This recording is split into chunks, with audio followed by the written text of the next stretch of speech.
Alright, hello everyone, and welcome to the next Physics 328 video. Just before we get into this, I believe that I have about 3 topics that I want to discuss with our remaining time, and all of these topics are going to be different scenarios where we can take a look at the Euler equations of motion and see if we can deduce something about the motion of whatever the scenario is. One of them will be a symmetric top that's rotating with no forces acting on it. That's what we'll do today. Another one will be a symmetric top where one point the apex of the top is at a fixed position and there is a net torque acting on the object. So that will likely be the next video. And then I want to do a discussion about the stability of rotations about the principal axes. And so that'll probably be the final video. So that leaves us with 3 videos left. When I looked at the amount of lecture time that I owe you, I got about 2 full 75-minute classes. That's 150 minutes, and then about 30 minutes because on top of that, because some of the other videos have been a bit shorter. So that totals for me 3 hours, and rather than doing 2 really long videos, I think I'm going to break this up into 3 shorter videos where we'll discuss each of the 3 remaining topics in a single video. I think that makes the most sense. So today we're going to talk about the force-free motion of a symmetric top from the perspective of a fixed coordinate system. So we previously analyzed a symmetric body rotating in the absence of forces from the perspective of the rotating coordinate system.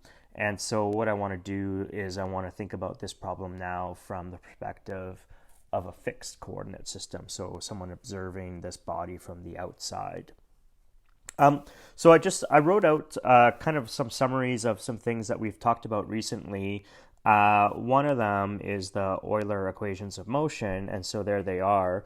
We're still talking about force-free motion, so we'll end up setting all of those torques equal to 0 in a problem like this. The other thing that we did recently is we defined the Euler angles. And in particular, what we were able to do is we were able to write the angular velocity omega in terms of components along the 3 principal axes, so omega 1, 2, and 3. And each component was written in terms of these Euler angles. And so we had 3 angles, theta, phi, and psi. And so just to remind you, we had this complicated picture where we're showing the different Euler angles. The primed coordinate system, that's the fixed coordinate system. And so there are fixed axes are the primed axes. And then we have all the different angles labeled here. And so we also have the unprimed coordinate system. And so these are the principal axes. And so those are also rotating with the body, right? The principal axes rotate with the body. And so the important ones are the primed coordinate system, which is the fixed coordinate system, and the unprimed system, which corresponds to the principal axes of the body. Okay, good. So we'll come back to this figure in a short time. So what we're going to try to do is we're going to analyze force-free motion. And so if there's no forces, there's no torques. And if there's no torques, what this requires is that L is equal to a constant in the fixed coordinate system, right? So we're now not in an accelerating coordinate system, so we don't have to worry about any funny non-inertial effects. We just are in an inertial reference frame where there's no torque, and so that means L is a constant. Okay, so no torque. So therefore N, which is dl dt, is equal to 0, and so if dl dt is equal to 0, L is a constant. Okay, we would also require, if there's no external forces, there's nothing to change the motion of a body. So if a body is rotating in a certain way, it just rotates in that same way indefinitely. And so we also require that we have a constant rotational kinetic energy. Okay, and one way we had of writing the rotational kinetic energy was 1/2 of the dot product of omega with L. And so we want this to be a constant. So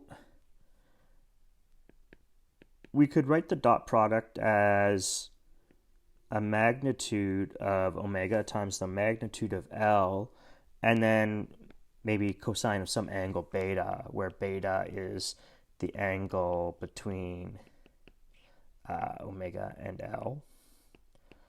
And so that has to be a constant. And so what we would require then is, since we already know L is constant, because there's no torque, since L is constant, we must require that omega has a constant magnitude, omega, and the angle, which we call beta, between omega and L is a constant. Okay, so that doesn't necessarily mean that the omega vector itself is a constant.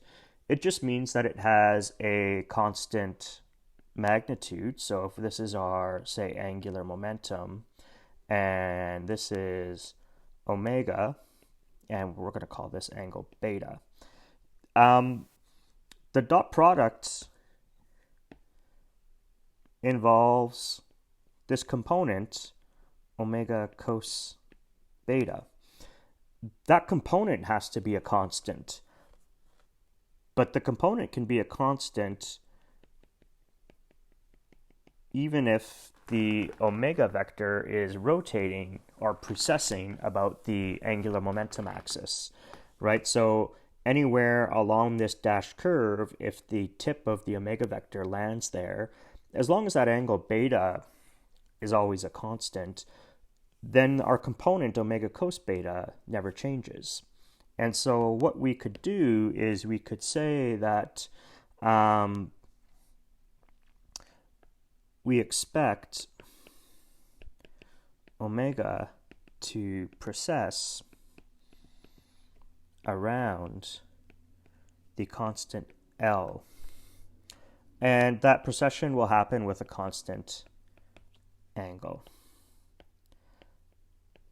which we've labeled beta in this case. So one thing that we're going to be interested in trying to do is trying to calculate the rate of that precession. So what is the frequency of that precession? Okay, so for our fixed coordinate system, we can orient it any way we like. And so we're going to select the Z prime axis of our fixed reference frame to coincide with the angular momentum L. To coincide.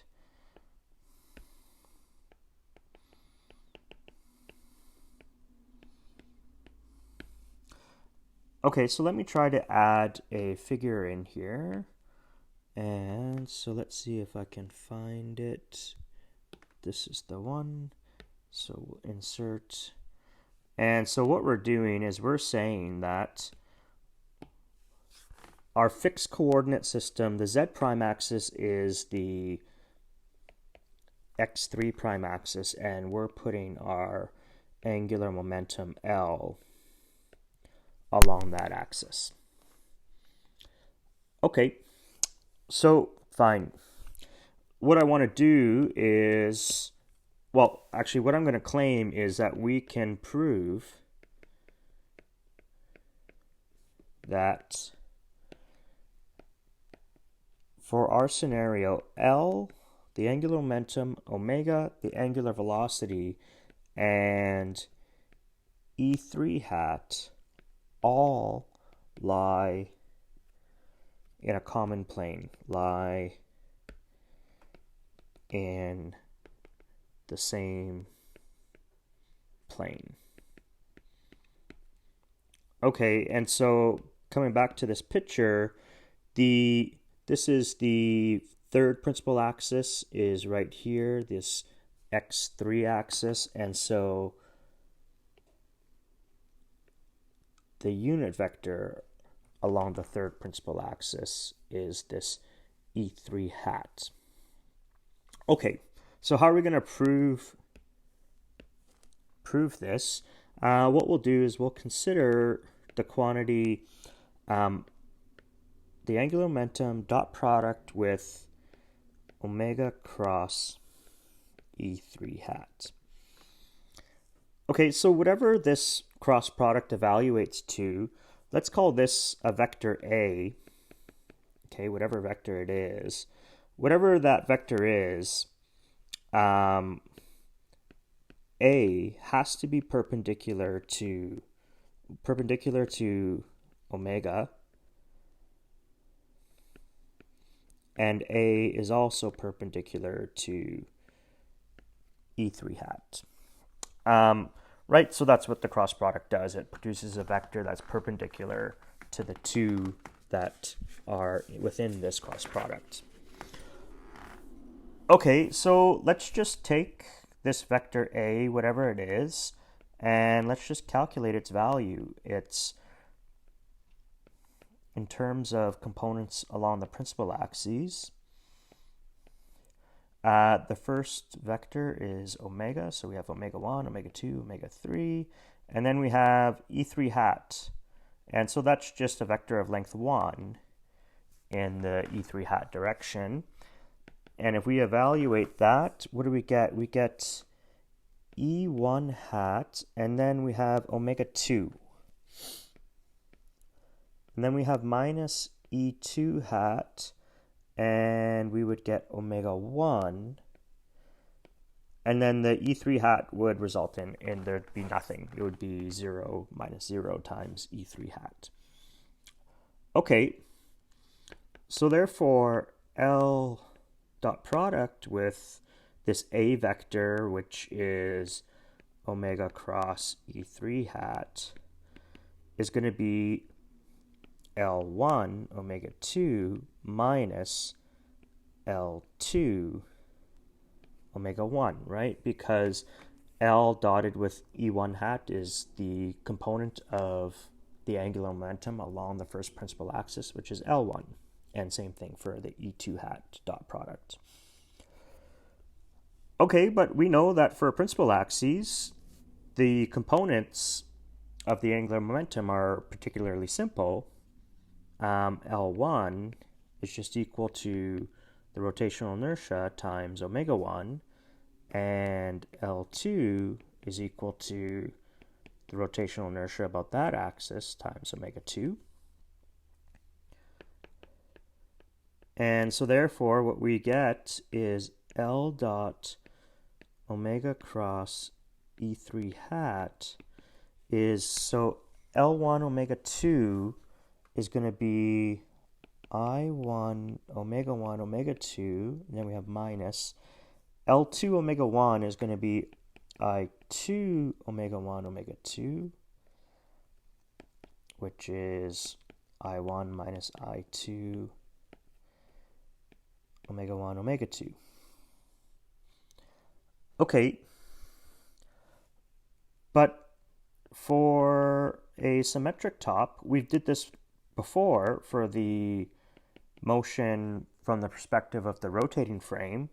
For a symmetric top, we choose E3 to be the symmetry axis, and it has rotational inertia IS. So this is our so-called symmetry axis.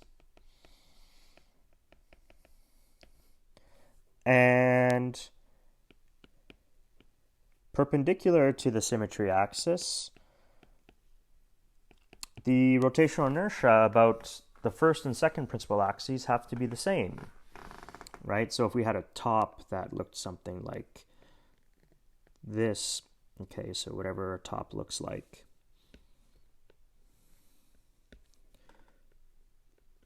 then what we're doing is we're saying we're going to take our symmetry axis to be this axis, and so for a rotation around the E3 hat axis, we'd have rotational inertia IS.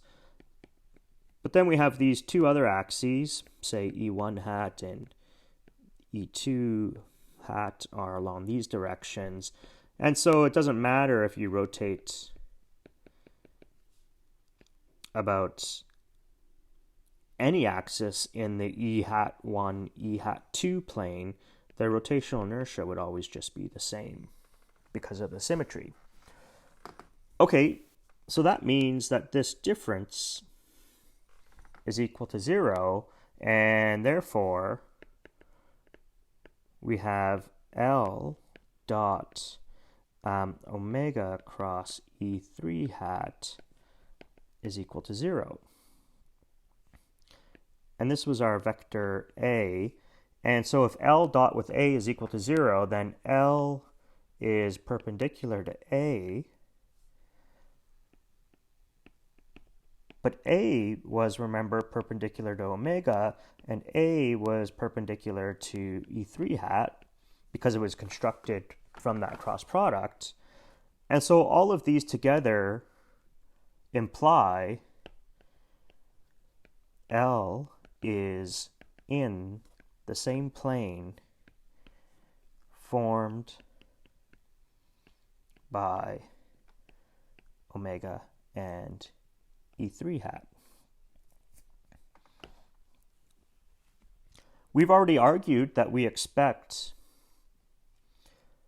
omega to precess about the angular momentum L.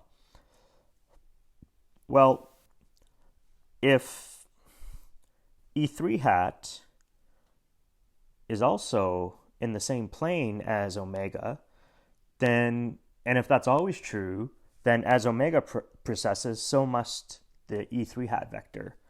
So therefore, as omega precesses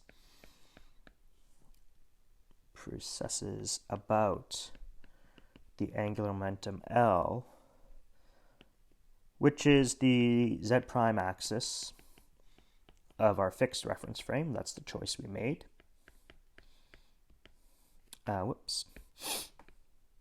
Fixed reference frame. So too must the E3 hat axis, which is our symmetry axis.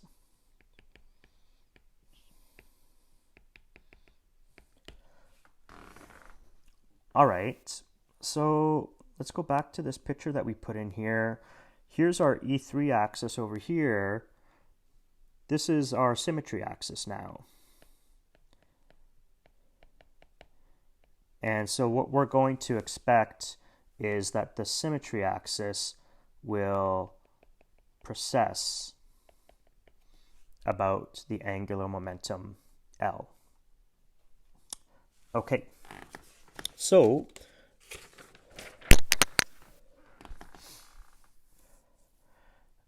I'm going to rewrite some of the results that I wrote on the first page. So let's just recall the components of the angular velocity in terms of the Euler angles.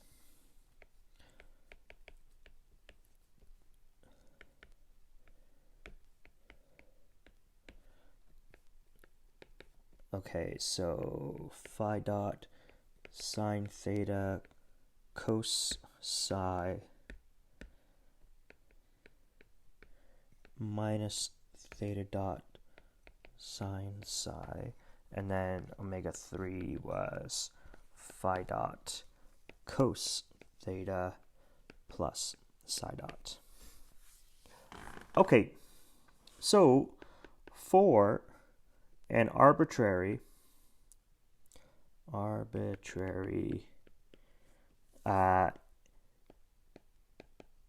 angular velocity, omega,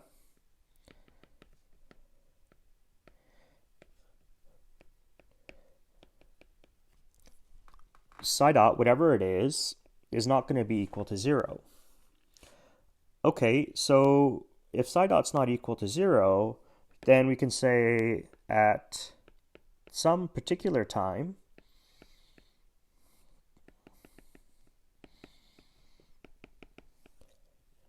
we'll have psi is equal to 0. Okay. So I'm going to insert this picture again because it's pretty useful and I can't draw it well enough. So let's insert this picture. And let's just see what happens if we set this angle equal to 0. Okay, then what happens is that this is E2 hat is along the x2 axis or the y-axis of the rotating frame. And what will happen is that will sit in the same plane, right? It would, if psi is equal to 0, then this becomes the x2 or the E2 hat axis. And that is going to be in the same plane as our E3 hat axis, which is the x3 axis, and the axis of the angular momentum, which is along the z prime axis, the z axis of the fixed rotation, the fixed coordinate system, sorry. Okay, so at this instant, what we have is that E2 hat lies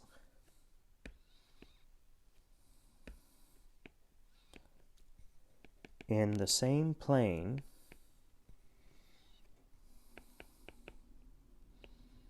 as E3 hat and L and omega. Okay, so I'll try to draw a bit of a picture here. So we're going to have what I'm calling the z prime axis. So that's the fixed coordinate system, and the first thing that we know will happen is that the angular momentum was chosen to be along that axis. So this is our angular momentum L. Okay, and so then we have, say, the y prime axis and the x prime axis. So that's the coordinate system of the fixed reference frame. And then what we said we were going to do is we're going to say, let's imagine that we have, let's say, E3 hat, and then perpendicular to that, we're going to have E2 hat. Okay, and so this is, if we extend this axis, E3 hat is the symmetry axis, and so that's our z-axis of the rotating frame, and this is the y-axis of our rotating frame. Okay, so let's go back and look at this picture, and we see that the angle between the z prime axis and the E3 hat axis is theta. Okay, so this is angle theta in our new picture. So this angle here is theta. Okay, and then let's see, we also have now an omega vector that is in some direction. And we're now imagining that all of these vectors, E2 hat, E3 hat, L, and omega are coplanar. They're all lie in the same plane. So we had previously said that we were going to call the angle between L and omega this beta. And so there's beta. Okay, so the one thing that I want to take away from this is that if these four vectors are all in the same plane, then the E1 hat axis must be perpendicular to L, and E1 hat must also be perpendicular to omega. And so that means that the component along the first principal axis of the angular momentum must be 0, right? It lies in the plane of the second and third principal axis. And the same thing must be true for omega. Okay, good. So then what we can do is we can say, well, if we were to try to find the component of the angular momentum along the z-axis, what would we do? Well, we could take a perpendicular. Sorry, that's not a good perpendicular. I can do a better one than that. Let's see, what would it look like? It would look more like this. Okay, and so this is the component of L along the z-axis, which is also the third principal axis. And so that's just equal to L cos theta. Okay, and then along here, this is Ly, which is L2, and that's just equal to L sine theta. Okay, so then what we have for our components of angular momentum are L1 is equal to 0, L2 is equal to L sine theta, and L3 is equal to L cos theta. While we're at it, let's define alpha to be the angle between omega and the E3 hat axis. Okay, and so that's going to be this angle here. That's alpha. And so the way we've defined beta and the way theta was defined as an Euler angle, beta plus alpha is equal to theta, or alpha is equal to theta minus beta. Okay, we already said that there's going to be no component of omega along the first principal axis. But what we can do now is we can say, well, just like we did for the angular momentum, we could say that we're going to have an omega 3 equal to omega, this time cos of alpha, and we're going to have and omega 2 equal to omega sine alpha. Okay, good. So our picture is crowded, but we have now the information that we need. Okay, so we have the components of the angular momentum and the angular velocity along the principal axes. Okay, and it's in terms of the angular momentum's in terms of one of the Euler angles, theta. Okay. But what else do we know? We also know that along the principal axes,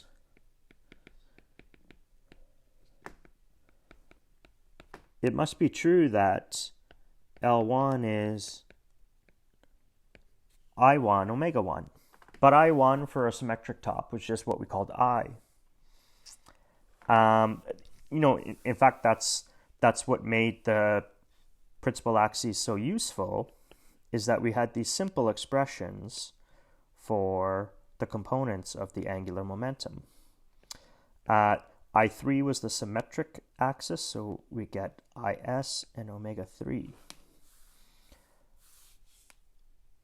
Okay, so all we're going to do is we're going to say, well, let's substitute omega 1 into here, and then we'll substitute omega 2 into here, and then we'll substitute omega 3 into here. Okay, so omega 1 is just 0, so L1 is 0. That's fine. And L2 then is going to be I omega sine alpha, and L3 is going to be IS omega cos alpha. Okay, good. So we've now got two expressions for L2 and L3. And so let's calculate the ratio. L2 divided by L3 is equal to, from the first set of equations, it would just be L sine theta divided by L cos theta, which is just tan theta. So this is tan theta from 1. And L2 over L3 must be equal to, I guess it's I divided by IS.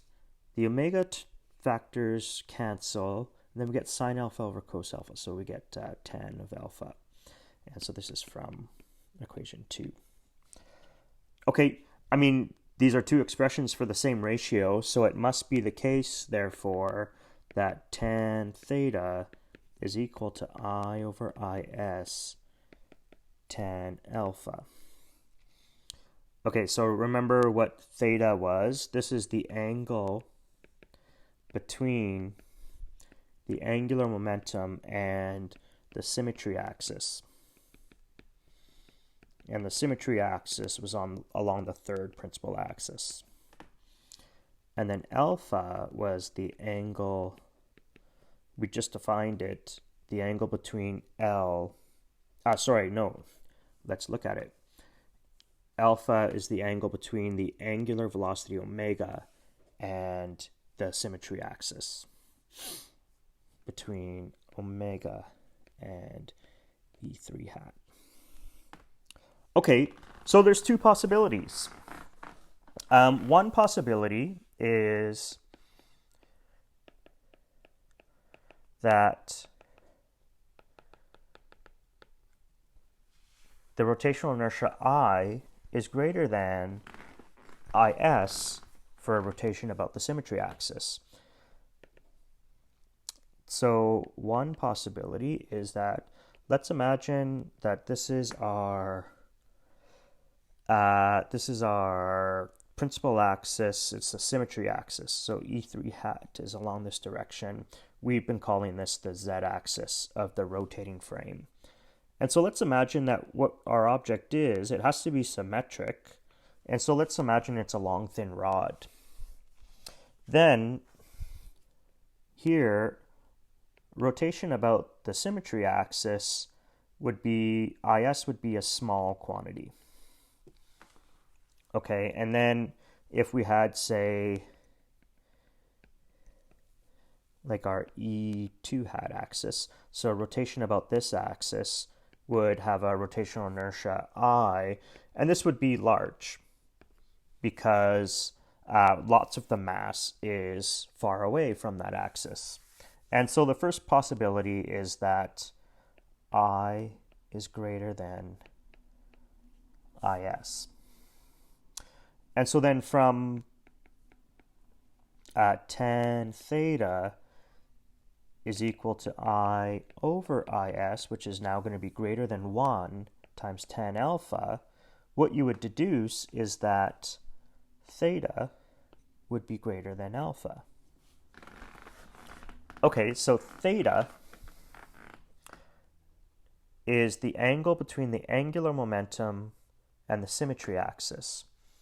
Okay, and so that's going to be our large angle. So we could take our angular momentum and we could put it in this direction, and this angle here is going to be theta. And then alpha is the angle between omega and the symmetry axis. And so that's going to be a smaller angle. And so this is going to be omega, and this is the angle alpha is in here. And so what we're going to expect is that both omega and the symmetry axis, yes, are going to precess about the angular momentum L. And so our symmetry axis, I guess we'll have to have a pretty large precession, but it would do something like this. That's not the best picture, but hopefully you get the idea.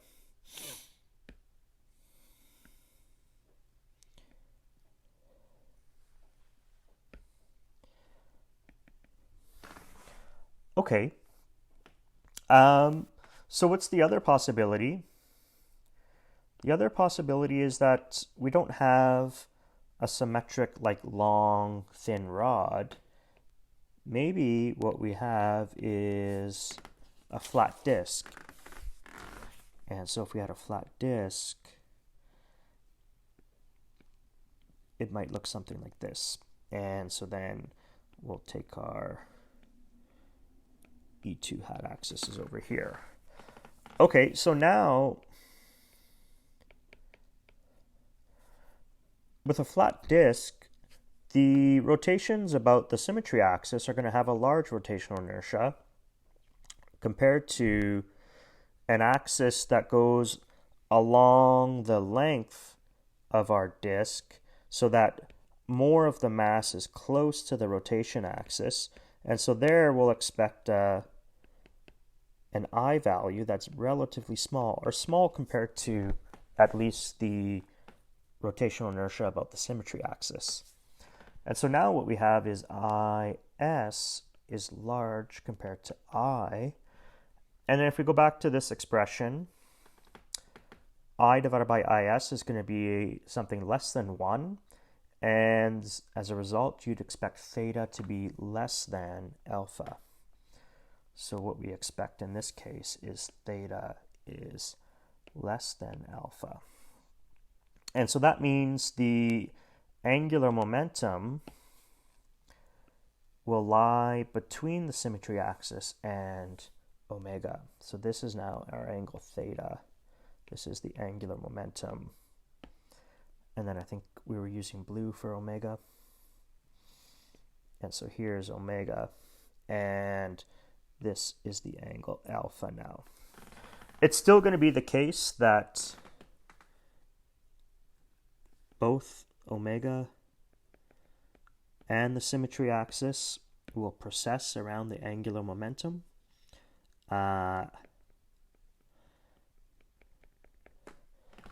It's just the order of the vectors changes. Okay,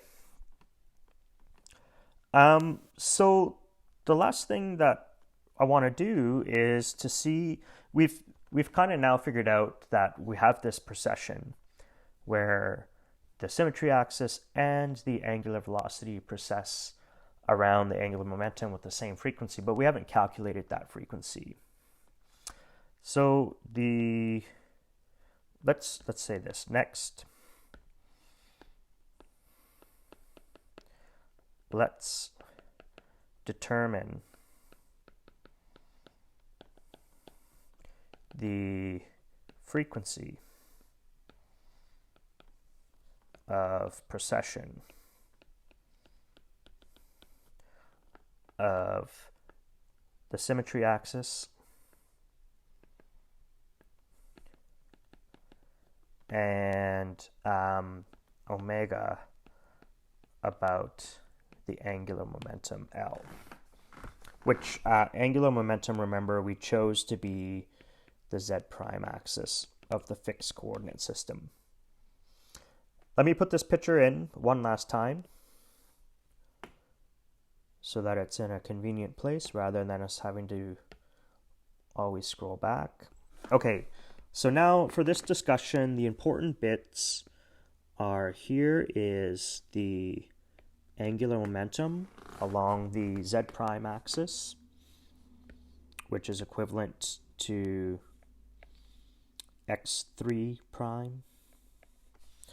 Okay, and then we have our symmetry axis. Let's not use blue. I think I was using blue for omega. Omega is not going to be in this picture. But we have our symmetry axis, which is the z-axis in the rotating frame. And so this is E3 hat, and so this is our symmetry axis. And so we know that the symmetry axis is going to precess about the angular momentum. It's going to sweep out this kind of cone. And we can see immediately, I think, from this picture that rotations about the symmetry axis have a rate determined by phi dot. Okay, so the frequency of precession about L is given by phi dot. Okay, so from last time, we know that omega 2 was equal to phi dot sine theta cos psi minus theta dot sine of psi. Okay, so we started this analysis by considering a particular instant where the E2 axis was aligned with the plane formed by the angular momentum L and the E3 hat axis. So if we consider the same instant in which E2 hat is aligned with the plane formed by L and E3 hat, then what we saw was that this psi was equal to 0. So if psi is equal to 0, then sine of psi is going to be 0 and cos of psi is going to be 1. And what we're left with, therefore, is that omega 2 is phi dot sine theta. And so phi dot is the thing we're trying to find. This is going to be our precession frequency. Okay, so therefore phi dot is equal to omega 2 over sine theta. But we have previously defined alpha such that omega 2 is omega sine alpha, right? So let's go back to where we defined alpha. There it is. It's that purple alpha there. And so omega 2 along the E2 hat axis was the sine, omega sine of alpha. It's right here. Okay.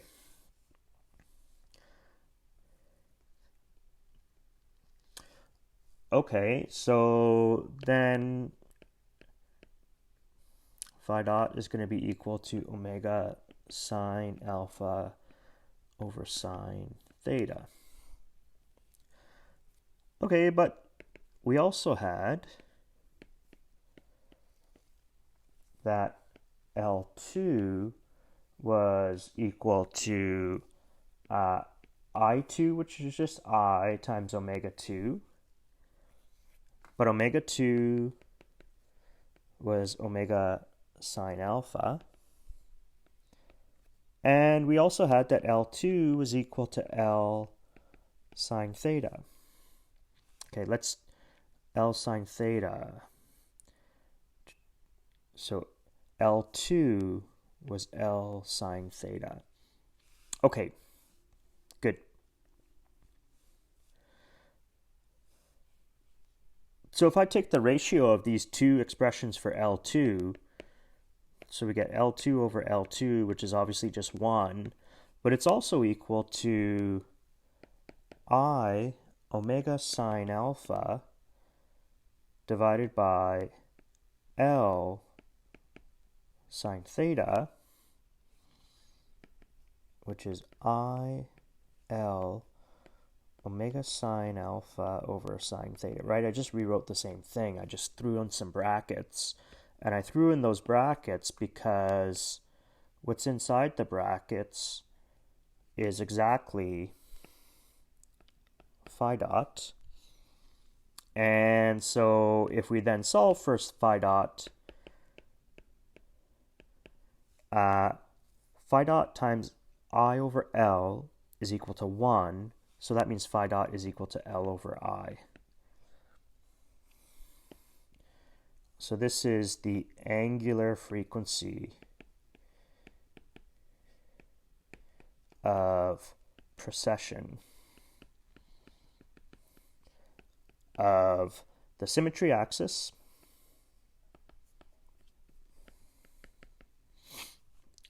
and of omega about the angular momentum L. Okay, so just to remind you, this is an angular frequency, so phi dot we could write as, say, 2 pi times a frequency, which would be 2 pi over a period, and so that would be equal to L over I. So if you wanted to calculate a frequency not in radians per second, but just in revolutions per second, you would take L over I and divide it by 2 pi. And then if you take the inverse of that, that would give you the period of precession. Okay, good. So that's what I wanted to cover in this video. I think I'm going to do 2 more to wrap up Physics 328. The next video will be, again, the motion of a top from the perspective of a fixed reference frame. But now we're going to have a bit of a more realistic situation where the top is rotating, say, on a platform. And so there is some fixed position right at the apex of the top.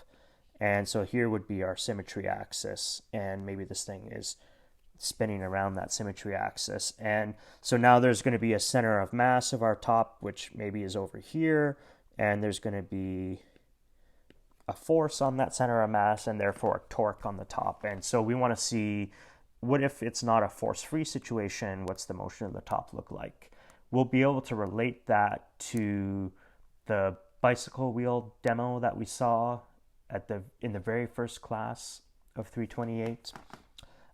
So that'll be the next video. And in the final video, I want to talk about stability of rotations about the various principal axes of a rigid body.